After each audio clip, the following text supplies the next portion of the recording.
Welcome to the Djokosoetono Debrief, better known as DD, your global knowledge partner in law, governance, and society.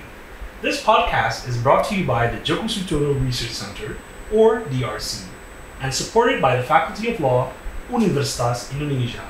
I'm Rafi, the Director of Policy Plus, a multidisciplinary think tank focusing on human rights, good governance, and sustainability. And I'm Momo, the researcher at the Djokosoetono Center, Faculty of Law, Universitas Indonesia, with an interest in the legal world at large. Join us as we venture into the ideas of law, governance, and society with an international lens. And we hope that this podcast will provide the general public with new knowledge as we discuss thematic issues with esteemed resource persons. Esteemed is definitely the right word, Momo. Yep. Really appropriate for our guest today, our resource person today. We'd like to honorably welcome His Excellency, the Ambassador to Mexico, Ambassador Armando G. Alvarez. Good afternoon, Ambassador. Good afternoon. It's a great honor for me to be here. The pleasure is mutually ours. Of course. So before we move on to the interview, Ambassador, perhaps we would need to introduce you a little bit. So, His Excellency brings more than 35 years of foreign policy experience. An accomplished and seasoned diplomat, His Excellency has been posted in Guatemala, South Korea, and Costa Rica. Prior to serving as Ambassador of Mexico to Indonesia, ASEAN, and Timor-Leste, His Excellency also served as the Ambassador to Mexico for Costa Rica and the Ambassador to Mexico for Australia. So he's been down under and he's had all the experience that's really interesting for all of it. He is indeed. So, Ambassador, it's a pleasure. Perhaps we'd like My to start. pleasure. Indeed. Perhaps we'd like to start with a question of knowing that you've been here in Indonesia for, has it been 5 years, Ambassador? Perhaps you could describe your experience so far here and what are some of the things that you most like about Indonesia? Well, that's a very easy question. Can be responded with one single word. Okay. Everything. Oh, I love everything about this country. I love everything about this country. If you want me to be more specific, I can say I love the Indonesian nature, I love the Indonesian culture, and I love the Indonesian people. The nature, well, you have one of the more diverse natures in the world. Your landscapes are really fascinating. You're a mega diverse country, as Mexico is. I've been to different parts of the country, and I really enjoy very much the natural beauties of the country.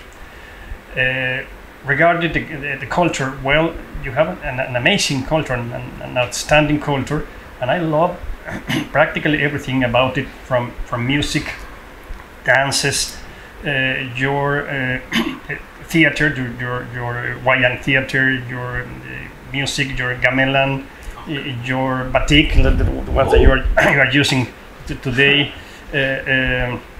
your gastronomy. You have an amazing gastronomy. I enjoy very much a good sapi rendang, a good satay, a good gado-gado, a good soto ayam. I won't argue with you on that. but by far, the thing that I like most about this country is people. Really beautiful people. They are friendly people, hardworking people, sincere people, honest people, and lovely people. So the best thing of this country by far is people. I'm very flattered. Yeah. As an Indonesian. Two mega cultural hubs are united. Mexico and Indonesia. Okay. Thank you, Mr. Ambassador. So, as we all know, maybe to the next question, Indonesia and Mexico are both G20 members. So, how would you describe the current state of the relationship between Indonesia and Mexico? And what are the main areas of cooperation between our countries? Well, in the frame of G20, you mean? Of course. Well, okay. Mexico and Indonesia are two of the 20 largest economies worldwide. Actually, we are the 15 and 16 largest economies, and as such, we are both part of the G20, which is a relatively still new grouping that is supposed to deal with some of the most pressing economic and social affairs internationally. Mexico and Indonesia have many things in common, and therefore they work together very closely in the frame of the G20. Mexico presided the G20 a few years ago, and Indonesia did it only last year. Indonesia did it during one of the most complicated moments in recent history, due to, on the one hand, to the effects of the pandemic, of the long pandemic, and on the other hand, due to the terrible effects of the conflict in Eastern Europe that pushed up inflation, the food crisis, a lot of health crisis, etc. And Indonesia had to deal with all those crises in the frame of the G20. While Mexico, without any reserve, supported from the very beginning the Indonesian presidency, supported the Indonesian main topics, and support the Indonesian conduction of the process. It was very complicated because of the division of the world occasioned by the war in Eastern Europe. But in the end, Indonesia, with a little help from his friends like Mexico, was able to gain consensus in favor of the declaration. That is very important because the G20 is and should be a group that takes into consideration not only the points of view and the interest of the 20 countries sitting at the table, but also the rest of the world. Mexico and Indonesia, as I said before, are middle powers, and therefore we are bridges between the developed and the developing nations, and we both spoke in the G20 in favor of the less developed nations and a more fair and just world. United together for a common cause. I think that's what sums up Indonesia and Mexico's progress.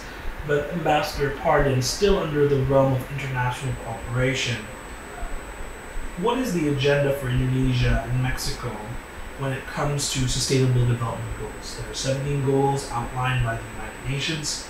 Do you have specific sectors perhaps in mind of this sort of interest? Well, all of them, all of those 17 areas are very important for development.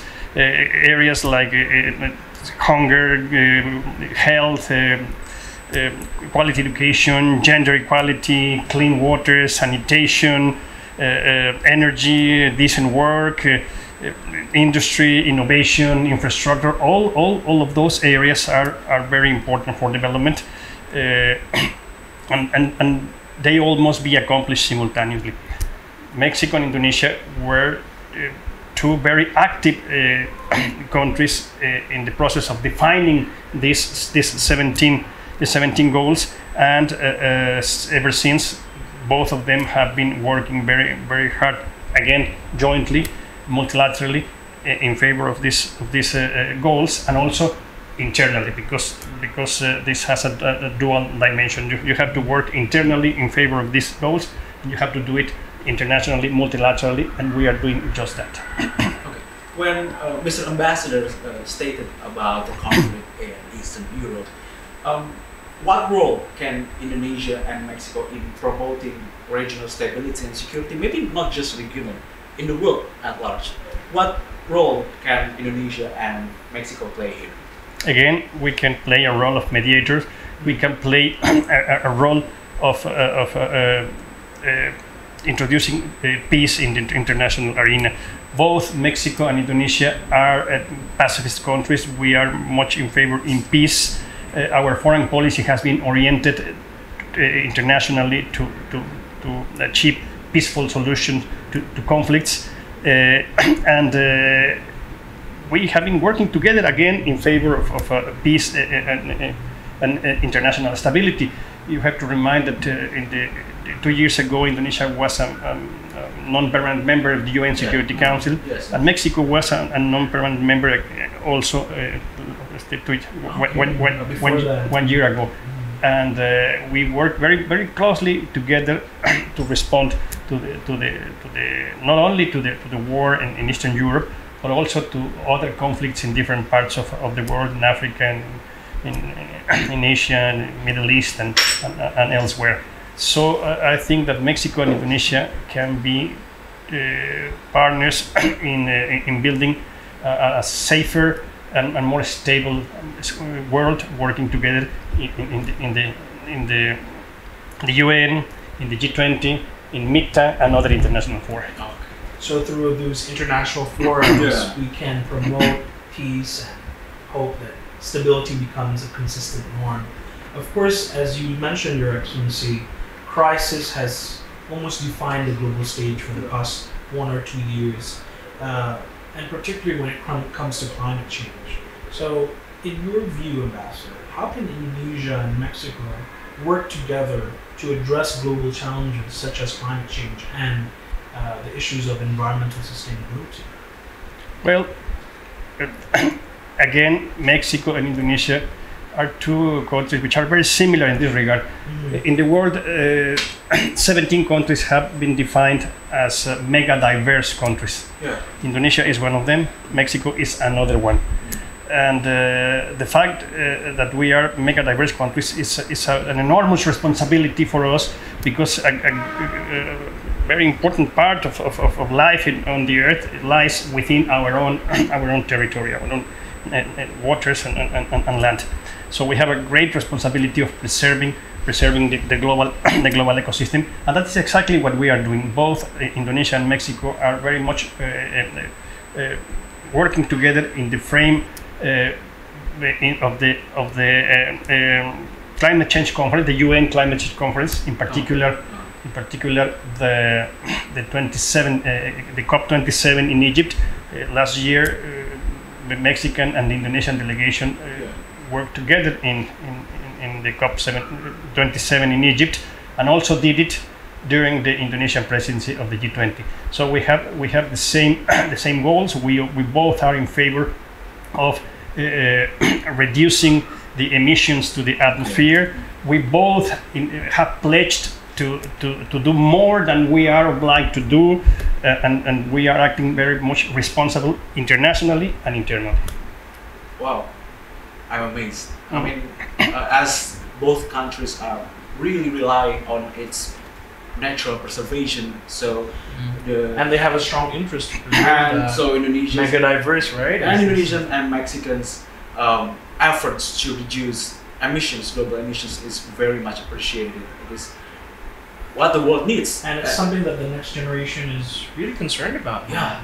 That's right. And when you talk about crisis, there's one more crisis that we need to talk about here. Oh no! It seems like it's a great cloud crisis after crisis, but it's something that we need to talk about COVID-19. So, can you share, please, with us the collaboration between Mexico and Indonesia in tackling the COVID-19 pandemic recently, and what are the lessons that we have to take into consideration when dealing with maybe future pandemics or just future crises, maybe in general? Well, yes, the COVID-19 was a pandemic that came very unexpectedly, and in just a couple of months spread worldwide, and caused a great pain to practically every country in the world.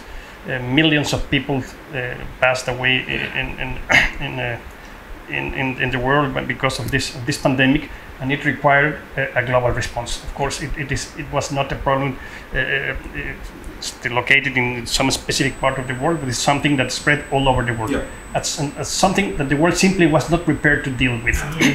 So Mexico and Indonesia started to work multilaterally in the frame of the UN, and also bilaterally. A series of virtual meetings were carried out between high officers from foreign ministries and health ministries of both countries to discuss how to face this new challenge that at the beginning nobody knew how to deal with it, and also to create an international strategy to face this problem. So Indonesia supported at the UN a Mexican resolution to guarantee global access to medicines and equipments, which in the end was approved by 179 countries. Also, Mexico supported unconditionally the health track put into practice by Indonesia in the frame of the G20 during the Indonesian presidency last years.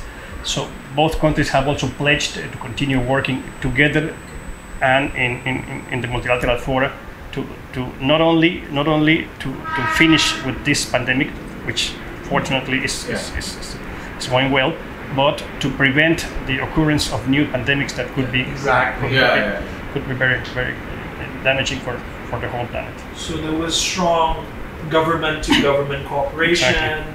strong international collaboration, and if I could summarize, Ambassador, that was a factor in really accelerating us in handling this pandemic. Yes. That's right. So now we will talk about maybe another sector of cooperation, maybe between Sure. Indonesia and Mexico. We can talk about maybe digital world. Mm. This is a very interesting topic for for the general public and youth in general. So Mexico and Indonesia have expanded cooperation plans in the digital economy sector. And what is the main key to ensuring cooperation can achieve a more inclusive, empowering, and sustainable digital transformation? Okay, specifically regarding the digital economy. Yes. Well, this is a very important element that was boosted by the pandemic, the digital economy, and that this is the future of the world economy. And both Mexico and Indonesia are leaders in their own respective areas. Mexico is a Latin American leader. Mexico has the largest digital economy in Latin America, and Indonesia has the largest economy in Southeast Asia. This is still a new field for cooperation, but we both have been exploring possibilities of exchanging best practices, of investing in each other's sector of the economy, and well, Mexico and Indonesia worked together last year in putting ahead the so-called Bali package. The Bali package, which was agreed upon in September 2022 in the frame of the G20. I insist that the cooperation in this field is still incipient, but it can grow because we both have the fundamentals for having more exchanges in this field. Okay. Stay tuned for more collaborations between Indonesia and Mexico soon. Hopefully. Well, and I'm sure it's not gonna stop from here. Of course, because as we discussed, multilateral forums really have been a true catalyst for progress. So I'd like to ask Ambassador the role of multilateral forums in spearheading solutions to global challenges, such as we discussed on the pandemic. Of course, Indonesia and Mexico are part of forums such as the G20, MICTA, as well as APEC and other forums. How do you see these multilateral forums as an important role? Okay, well, both Mexico and Indonesia are firm believers in multilateralism. Yeah. Our multilateral cooperation is based in mutual trust in international law and the multilateral system. We share beliefs, we share values, we share a similar vision of the world. We have a very high index of coincidence in the pattern of votings in the whole UN system, which means that Mexico and Indonesia see the world in a similar manner and seek similar solutions for the main global problems. So we have similar views on questions like democracy. We both are democratic countries. Of human rights, we both are respectful of the human rights of every person. We share views on the imperious necessity of combating climate change. We both are much in favor of education as the only solution for the progress of the less favored people. We are very much in tune with the necessity of extending social services and health services to the whole population. And well, this spirit of multilateralism is what has made Mexico and Indonesia work so closely in the frame of practically every international forum, in the UN, in the WTO, because we both are firm believers also in free and fair international economic system, in the frame of G20, in the frame of APEC. We both belong to APEC, in the frame of MICTA, and in the frame of FHUI, which is a body that brings together East Asia and Latin America. Also, Indonesia is an observer of the Latin American Pacific Alliance, and Mexico is represented in the ASEAN. So it's not only globally but also regionally that we have very much things in common. And Mexico, I insist, supported practically every multilateral goal and objective of Indonesia last year in the frame of the G20. I'm glad that we have such a strong bond, strong ally, Yep. regionally, mutual cooperation, mutual interests, and even the diaspora, flora and fauna, and the good food as well. Right? Yeah. That's something we both share. I want to go to Mexico. I do. Seems fantastic. Yep. Now, for more personal question, maybe not personal, but I just graduated last year, so maybe back then when I was a law student, I couldn't really have information regarding how really to be an ambassador or a diplomat. Okay, so maybe as this is a faculty of law, but the audience may be not just from faculty of law, maybe just from other faculties as well. So ambassador, so please give advice, or maybe just a little consultation. Consultation, career consultation message for young students out there that has an aspiration to be an ambassador or maybe a diplomat. Yes, of course. Well, I believe that representing your country abroad is a great honor, but it is also a great responsibility. It is a career, a very demanding career. It's a career that keeps you away from your home, from your country, from your family for long periods, sometimes for very, very long periods. So and you have to serve in different countries and in different climates and in different cultures. So it demands adaptation from you. It demands the ability of adapting yourself to the changing situation of the places that you are being posted to, and also the ability to reinvent yourself to work efficiently in a different environment. In the end, is very much rewarding and full of satisfactions. And I can tell you that if I could be born again, I could follow the same career. So I certainly recommend the Indonesian youngsters to join the Indonesian Foreign Service. So young students, adaptability. Right. That's number one. Key message from the. So really, the original disruptors were not startups, but diplomats who needed to adapt. Yeah. To the posting they had to go to. Okay. So there's a sort of you have to be quick on your feet, right? Master, if you have to be a diplomat going to different countries. If I could just really ask a follow-up question, Master, if you don't mind. What motivated you 35 years ago to be a diplomat? If you could just share that, why were you interested in becoming a diplomat? Was it your interest in people, in the country? Well, I've always been oriented to social sciences. I've been oriented to history, to sociology, to international relations, to geography, and I thought that I could join the Foreign Service.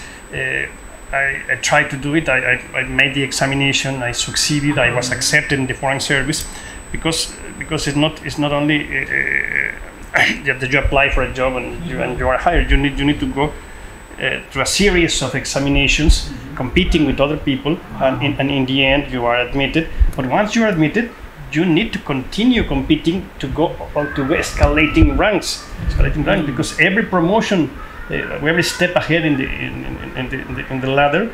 It's also by competition. So you need to be permanently updated, permanently studying, and permanently competitive. I insist, it's a demanding career, but it's also a very rewarding career.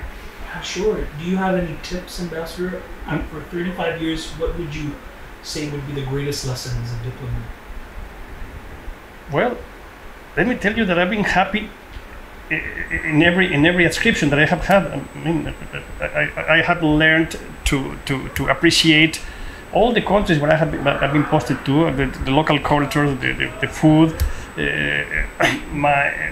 Another very important thing is your family, your spouse, for instance, needs to have also the ability to adapt to new situations, because if the family is not well, you are not well also. So you need to work well when your family is feeling well. Unfortunately, well, my wife and my children who grew up in this nomadic situation from country to country, they adapted very well, so much that you have two children, one of them decided to join the service. He presented the examination and he succeeded, and right now he is in Chile, in Santiago. Oh, congratulations. So the family is another very important part of your well-being as a diplomat. You need to be sensitive not only to the people around you, but also to your family as well. That's fantastic. And it seems like you succeeded since your child became a diplomat. So congratulations to you and your family, Ambassador. So, would you like to give the last question, Momo, or should I? Scissor, paper, stone? Go ahead. Okay, I'll go. So, Ambassador, people are always looking ahead, looking for the future, right? So, Your Excellency, as a final question, we'd like to ask, how do you envision the future relations between Mexico and Indonesia going forward? Well, what I see is a very brilliant future for the relation between the two countries. As I mentioned before, we have numerous coincidences. We see the world in a similar manner. We look for the same international goals. We are the 15 and 16 largest economies. We are discovering each other culturally and economically. The business people of the two countries are taking more interest in the other country. Only 1 week ago, the two chambers of commerce, Mexico and Indonesia, sat together virtually to work out a program for this year. I see a future of more Mexican products coming to Indonesia, more Indonesian products coming to Mexico, more reciprocal investment, more Mexican students. Like, you already have Mexican students here. More Mexican students coming to Indonesia, more Indonesian students coming to Mexico, more creators, artists and creators of the two countries getting together. So, in one word, I see a future of more Mexico in Indonesia and more Indonesia in Mexico. The future is bright, So, Momo, you better get your visa ready. I see my future in Mexico. Being in Mexico, enjoying the tourist attractions there. Mm-hmm. Maybe study. Perhaps. You'll need to talk to the ambassador. Of course. Well, thank you so much. On the contrary, my pleasure. Gracias.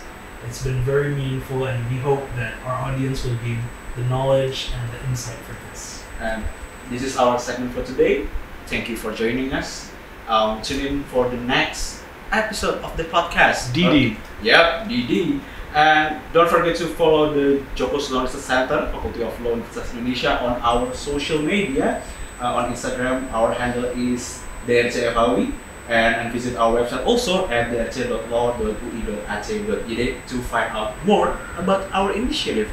And we will invite more esteemed resource persons to sit here and, give us information, a little advice, and give you inspirations to go to their countries, maybe. Okay. So, to our listeners, we wish you all a great day ahead. Stay informed and stay inspired. See you next time. Stay healthy. Bye-bye.